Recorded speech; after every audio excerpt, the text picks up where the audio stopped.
Assalamualaikum warahmatullahi wabarakatuh. Alhamdulillah, alhamdulillahilladzi at'amana bi nikmatil iman wal Islam.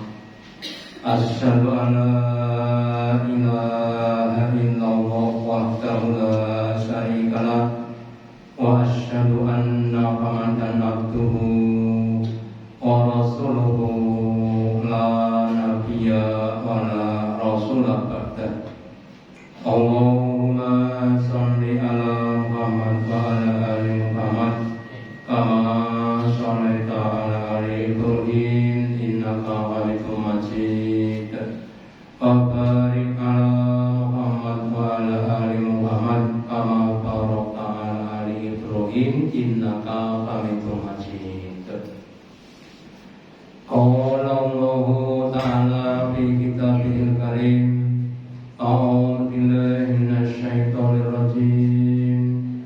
Ya ayyuhalladzina amanu ittaqullaha haqqa tuqatih wa la tamutunna illa wa antum muslimun.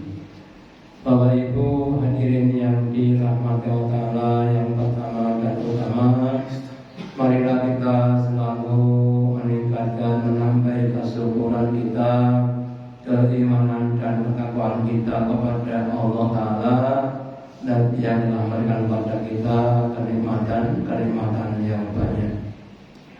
Semoga dengan kesyukuran kita Allah berkenan memberikan kepada kita kenikmatan yang lebih banyak, lebih baik, lebih sempurna dunia sampai di akhirat. Amin. Bapak Ibu hadirin yang adalah setiap muslim itu akan dituntut untuk selalu Islam. Apa yang Islam adalah berserah diri kepada Allah, baik terhadap perintah-perintahnya atau pada larangan-larangannya. Dan ketika menghadapi perintah-perintah itu, ada yang terasa berat, ada yang terasa ringan. Dan ketika menghadapi perintah-perintah yang berat, maka ada dua kemungkinan. Kemungkinan yang pertama, orang itu akan menerima dengan sukacita. Kenapa? Karena dia tahu bahwa indomo jazai ma'adzomin barat. Besarnya pahala dengan besarnya ujian.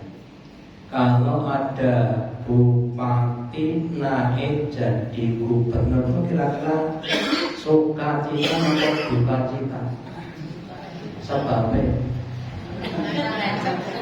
naik pangkat, naik pangkat apa? Tanggungannya semakin besar. Iya, tapi kan gajinya semakin besar. Nah, makanya orang yang diberi tugas yang berat ada yang sukacita. Kenapa? Karena hasilnya semakin besar. Tapi ada yang duka cita, semakin berat. Ya, nah, yang merasa semakin berat kemudian biasanya menunjukkan dengan perasaannya, merasa susah, merasa dan sebagainya, namanya bawa perasaan. Ya, nah, kita itu harusnya jadi orang-orang yang berperan sesuai dengan peran kita masing-masing dalam setiap lapangan amal kebaikan. Dalam rumah tangga ada yang berperan sebagai kepala rumah tangga, ada sebagai ibu rumah tangga. Ya, dalam kegiatan macam ada yang berperan sebagai imam, muadzin, makmum dan sebagainya. Ada orang-orang yang punya peran, yang punya fungsi, yang punya faedah. Jangan jadi orang yang berperan dikit-dikit bawa perasaan. Gitu. Ngapunten, imam maksud do sithik baperan. Imam ora ngerti makmume. Kene penting bareng malah wacane do. So tak imam dhewe. Ini contoh, dan sebagainya. Atau nanti yang lainnya, bab masalah IPA kipas angin, kalau masalah AC.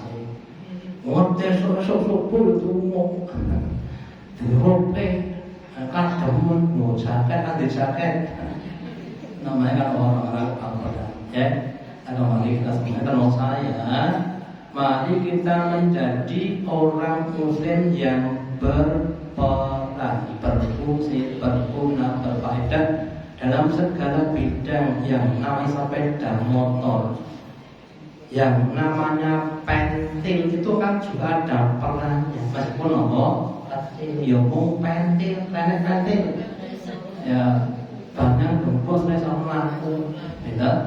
Atau yang lain, ya makanya kita tidak ada yang tidak berperan, semua bisa berperan dengan semua nama saya perannya tadi. Nah, lagi dalam melakukan tadi memang ada yang berat, ada yang ringan. Nah, kalau yang berat bagaimana kita minta doa kepada Allah? Ya, seandainya kita merasa berat, terus la haula wala quwwata illa billah. Ya, tidak ada dalam dan otak kita akan dikuatkan Allah. Sedikit mau ingatkan, mau bagi Bapak Ibu yang masih punya kerjaan banyak, ketika mau saleh sebaiknya membaca nomor tasbih 33 kali, tahmid 33, takbirnya 44, ketika 4 jadi genap 100. Itu sebagian fungsinya adalah untuk meringankan pekerjaan untuk besoknya. Ya, saya juga begitu Pak Ibu, kerjanya baik tapi gawe enteng mau lampu kabeh, gitu. Tembok HP, lampu HP Pak. Orang ada yang bercakap dengan saya, kalau saya Pak Joko, ini saya sebenarnya gampang tembok HP rampung. Gitu, saya selalu tembok HP rampung. Ya. Terus sekarang beberapa peran yang bisa kita lakukan. Dalam sebuah hadis yang panjang kita diharap untuk menjadi guru, orang yang memberikan ilmu. Nabi sabdakan kun aliman. Jadilah kamu seorang guru. Kenapa jadi seorang guru? Guru itu orang yang memberikan ilmu. Ilmu itu adalah amalan yang gak akan terputus, termasuk amal jariyah. 3 daerahnya adalah al-ilmu yuntafa'u bihi.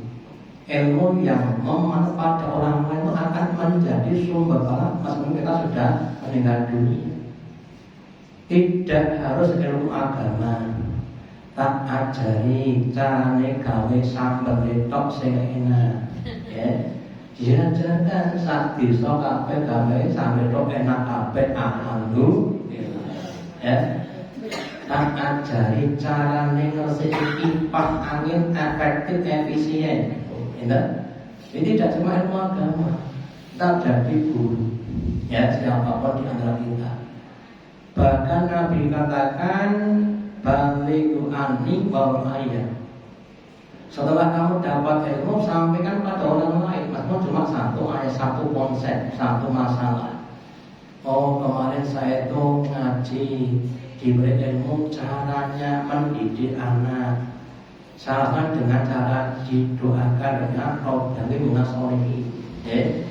Kemudian sampaikan pada orang lain kemudian berdoa, kemudian jangan aja, cuma sedang mendapatkan pahala. Ya, jadi monggo semuanya jadi guru. Lah kalau nggak bisa, muta'aliman atau panggilan jadi murid. Ya, sebelum jadi guru, kalau belum punya ilmu ya jadi murid dulu. Ya. Murid bagaimana supaya bisa mendapatkan ilmu, namanya tolabul ilmi. Panjenengan kelangan duit golek ini tenanan mulai. Nek kelangan duit 1 juta itu lho golek ini tenanan mulai. HP ini katrisot golek ini tenanan mulai. Nek ngelmu ini katrisot. Ilmu ini tak riset lagi, karena orang nggak tahu ilmu. Sombong, ya. Bab masalah apa? Bab masalah makan. Ya, ada banyak yang maskat risuk. Ya, contohnya makan sampai habis. Orang mengatakan ngantek koino dene didilati kadar. Ya, apa? Klasiknya apa? Ternyata akhirnya makanan itu barokah. Makanan yang ada di bejana, piring, sendok, gelas itu akan menjadi kerumunan kuman-kuman ketika belum kita bersihkan.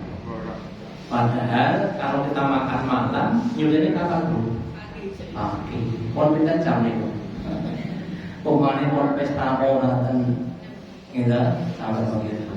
Ya, itu namanya ilmu yang terpisah. Atau nanti yang lainnya lagi ilmu sabar.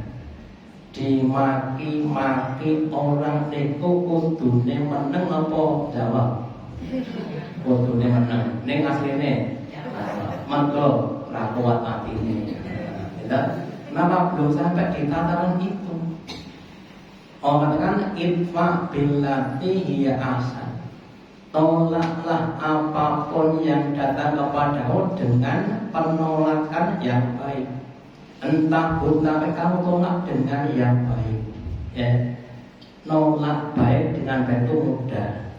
Nolak jelek dengan baik perlu hati yang sabar, perlu hati sing kandel. Sholat malam istiqomah niku gampang apa enggak? Terus caranya itu, ya, ada sekarang Ustaz mengatakan bahwa istiqomah itu miliknya Allah, yang diberikan kepada orang yang ditresnani Allah. Maka ya kamu pengen ya minta Allah Ta'ala, minta untuk bisa istiqomah. Istiqomah sholat malam, istiqomah ngaji, istiqomah baca Quran, istiqomah sholat, istiqomah sari gue. Istiqomah, gitu. Itu kita minta, Pak. Kalau kita saya masih minta istiqomah, itu saya minta, saya doakan. Ya karena tidak setiap orang diberi istiqomah. Ya. Terus kalau kita nggak bisa hadir di majelis taklim, terus pribu. Al-mustami'an, ya kamu datang tapi nggak modern, sing penting kamu datang. Maaf, ditanya untuk pasar.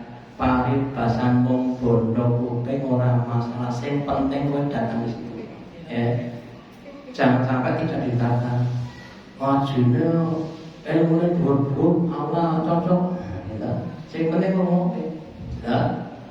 Ngrungokke nggih boten saged wong sikile boten saged teng masjid al-muhibban.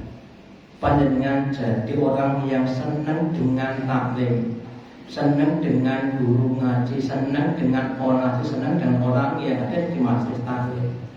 Ya, meskipun kamu di rumah tapi menjadi muhibban. Walaupun komisan, maka kamu jangan jadi yang nomor 5. Kenapa? Patuh jika kamu akan hancur. Guru tidak, murid mboten, teko mboten, seneng mboten.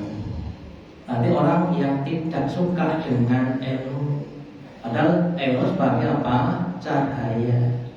Orang nggak punya cahaya, akhirnya apa ya akan jadi hancur. Ya makanya begitu, berperanlah sebagai guru kalau nggak bisa sebagai murid, ya.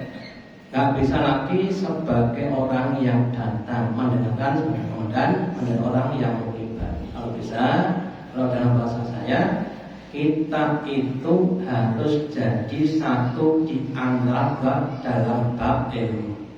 Jadi guru atau jadi murid. Saya sekarang jadi guru, nanti malam saya jadi murid. Saya guru pada ustadz yang lainnya. Ya, besok pagi jadi guru lagi. Bagi ada kejadian unik, ya. Ada seorang pak dokter umum, kemudian dia daftar di spesialis saraf di UGM. Ya, kemudian singkat cerita, dokternya itu ketika pagi jadi murid dokter yang punya ilmu lebih tinggi. manutnya dokter yang ngaji tadi jadi muridnya dokter yang tadi belajar, namanya Ustaz Sugeng itu guru ngaji, kemudian kepada Ustaz namanya sama. Jadi kalau pagi jadi guru, kalau sore jadi murid. Paginya jadi guru, kalau sore jadi guru. Ya, itu seperti itu. Ya, itu semuanya. Jangan malu berguru dengan siapapun orang yang dia punya ilmu lebih daripada kita. Ya dalam hal apapun. Mungkin saya harus belajar pada ibu-ibu caranya masak dari bodoh saya enak ribut. Kayak betul tadi dengan maksud mau sih ngajar dari bodoh. Ya, contohnya. Ya. Kemudian yang kedua, berperan sebagai pelopor kebaikan, bukan pelapor. Dalam hadis yang panjang Nabi bersabda, "Man sanna sunnatan hasanatan." Barang siapa yang dia mensunahkan, mencontohkan, mengajak di dalam dengan sunnah yang baik, fa'umilat biha ba'dahu, maka terus tadi diamalkan dengan amal tadi setelahnya, orang-orang setelahnya, kutiba lahu mithlu ajri man amila biha, maka dia ditulis ditambah pahalanya dengan pahala orang-orang yang ikut mengamalnya, orang khusus muslim saya pun, tanpa mengurangi orang yang mengikutinya. Kisah sahabat, ada sahabat namanya Tufail ad-Dawsi. Siapa Pak? Tufail ad-Dawsi. Dia sudah berjamaah pada Nabi. Lalu dia pulang ke rumahnya, ke desanya, ke negerinya, mengajak orang-orang yang ada di negerinya untuk beriman. Terus banyak yang beriman. Nah, salah satunya ada yang bernama Abu Hurairah. Ya. Kemudian mereka salah beriman, dia lebih rajin dibandingkan dengan gurunya. Hingga mereka orang yang imannya ada tapi ilmunya paling banyak. Lah sebanyak pahalanya itu dimiliki oleh Tufail ad-Dawsi. Kenapa? Karena Tufail itu yang mengajak Abu Hurairah untuk beriman. Sedangkan apa yang dilakukan oleh Tufail tidak dimiliki oleh Abu Hurairah. Itulah hebatnya guru dibanding dengan murid. Ini saya ngajar maunya 50 orang itu. Wajari mau gitu. Kemudian teman-teman saya dapatnya berapa? 51. Salah satu kemudian benar 50 kan lebih banyak. Yang nawarkan 10 orang berarti 500. Semakin dapat semakin banyak lagi. Makanya monggo berusaha mensunahkan sunnah-sunnah yang baik. Apa contohnya yang dibahas tadi? Sunnah rasi'an. Apa rasi'an?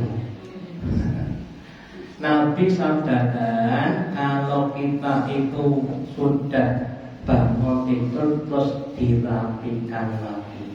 Ya? Kalau bertang itu kira-kira rum apa dibersih Pak? Kalau apa? Ini saya juga itu akan menjadi pribadi yang tertib, pribadi yang disiplin, pribadi yang bersih. Dengan untuk yang lainnya, makan, minum atau tidak sebagainya, monggo kita belajar mengajari siapapun dengan suatu sunnah-sunnah yang baik, supaya nanti kita mendapatkan kebaikan tambahan. Saya dulu yang dirahmati saya itu kalau pas ngajar habis maghrib, saya hampir tidak pernah sholat bagian. Kenapa? Saya persiapan untuk ngaji. Terus ada yang kritik saya, Pak Jokowi tak kitanya rata sholat bagian maghrib. Saya rasa saya kan harus mempersiapkan pengajian. Terus saya membaca hadis, termasuk hadis yang tentang sunnah mu'akkad, sunnah yang diadakan termasuk ba'da maghrib dan isya. Terus saya mendapatkan ilmu lagi yang namanya orang beriman, yang sudah beriman itu takwa, yakin kepada Allah, kemudian ridho kepada Allah. seandainya tidak dungoki wis penot apapun yang kita tahu baik untuk kita. Terus saya dungonya saya kurangi terus nambah sholatnya. Oke, ini yang betul-betul melu-melu.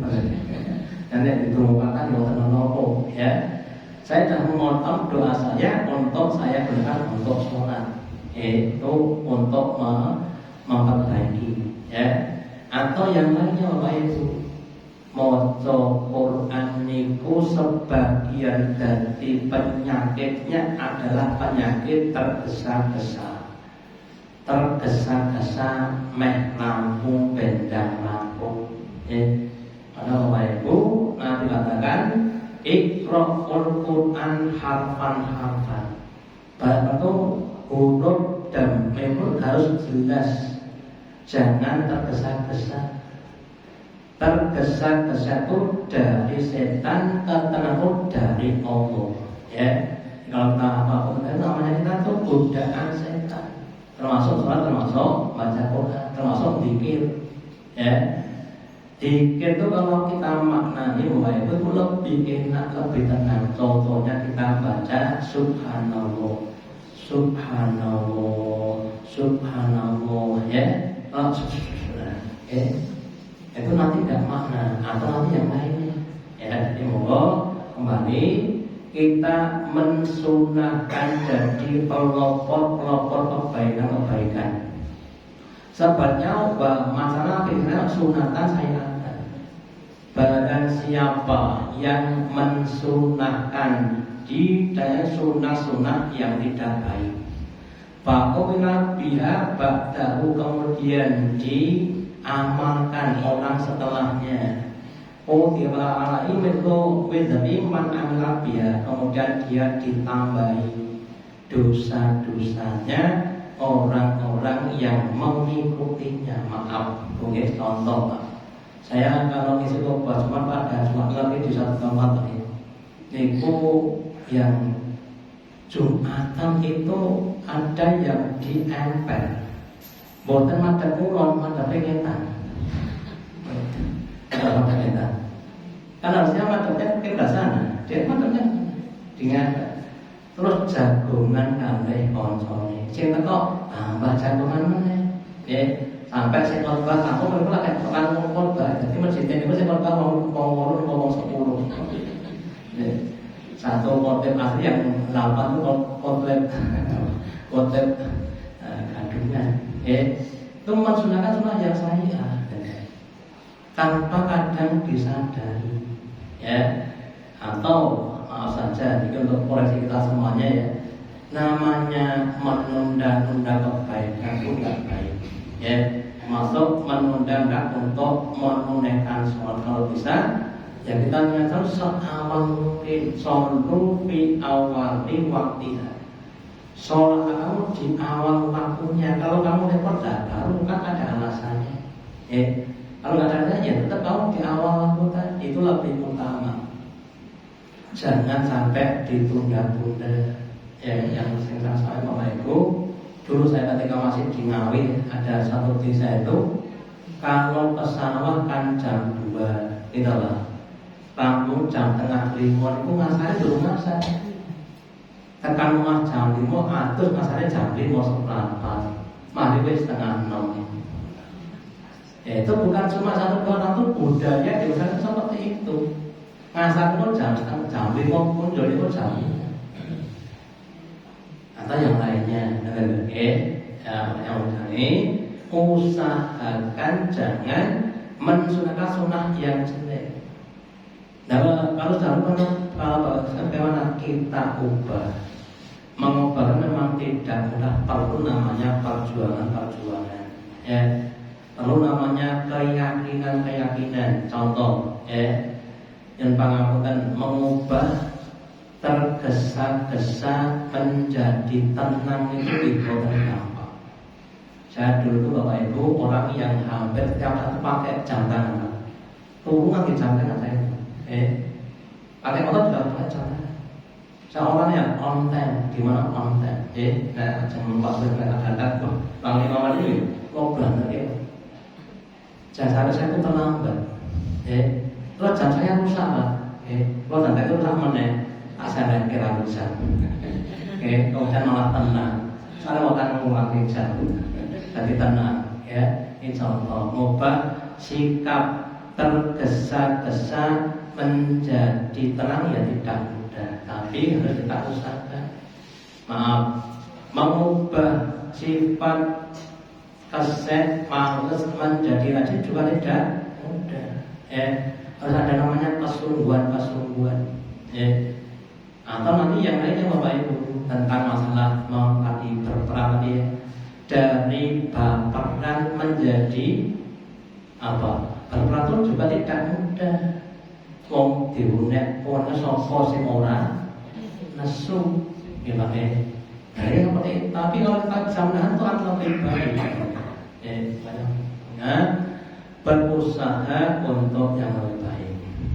Kemudian berperan sebagai dermawan. Nabi sabdakan bahwa al-yadul qayyum yatisullah.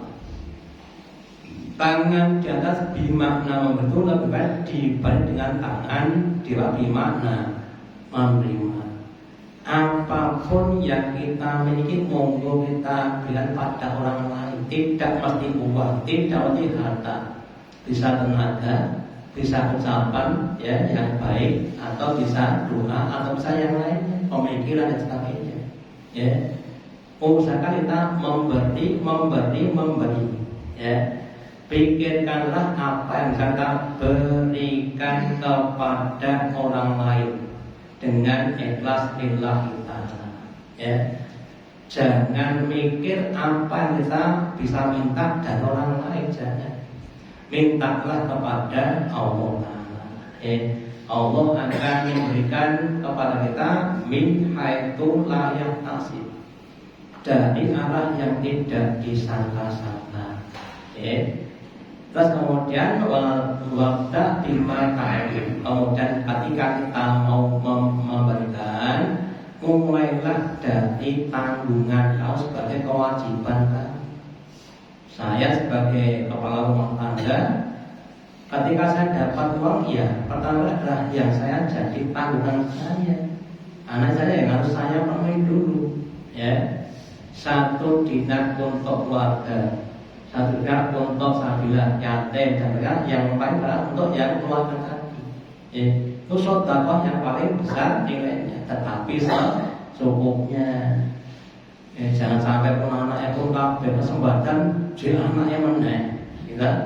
Itu dari secukupnya, Kemudian wakil sodakoti andorina, dan sebaik-baik sodakoh itu ketika orang itu masih membutuhkan. Jid butuh dit okeh ning gelam sodakoh. Ini pula termasuk suatu pengorbanan yang besar, maka pahalanya juga besar. Abu Bakar, Umar, Uthman ketika diperintah untuk sedekah, Abu Bakar membawa 2 kresek, Pak, 2 kresek gandum, gitu. Kemudian berkata, "Wahai, ini hartaku semuanya 100%." Umar membawa beberapa karung, katakan Nabi ini separuh dari hartaku, padahal lebih banyak. Uthman membawa beberapa kuntal. Nabi katakan Nabi ini 1/4 harta saya. Secara materi fisik yang paling banyak Uthman, yang paling sedikit Abu Bakar. Secara persentase yang paling banyak siapa? Abu Bakar 100%, Umar 50%, Uthman berapa kita? Kita 2,5%. Alhamdulillah. Harus kita mulai, Meskipun kita sekali lagi masih membutuhkan, sesok bayar listrik, sesok bayar anak sekolah, sesok bayar internet, sesok butuh bensin, semuanya dibutuhkan. Tapi disitulah letaknya ujian kita. Yuk Allah, barang siapa yang dia memelihara diri dari meminta-minta, Allah akan berikan pencukupan.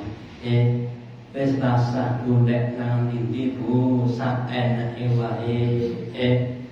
Wong ya jeneng wong mangan ya rasa golek iwak rapopo sing penting duwe iwak ilat alhamdulillah. Ya Allah. Segur oh sambel ora masalah. Wong tenggorokan medhok ya padha wae.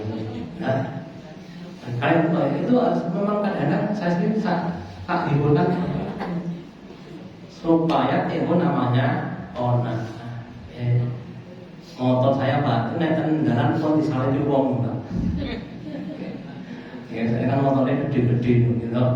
Nggih Pak masalah. Kadang-kadang jog disalin wong nek banyak disalin terus sepeda apa. Yang penting tekan gol.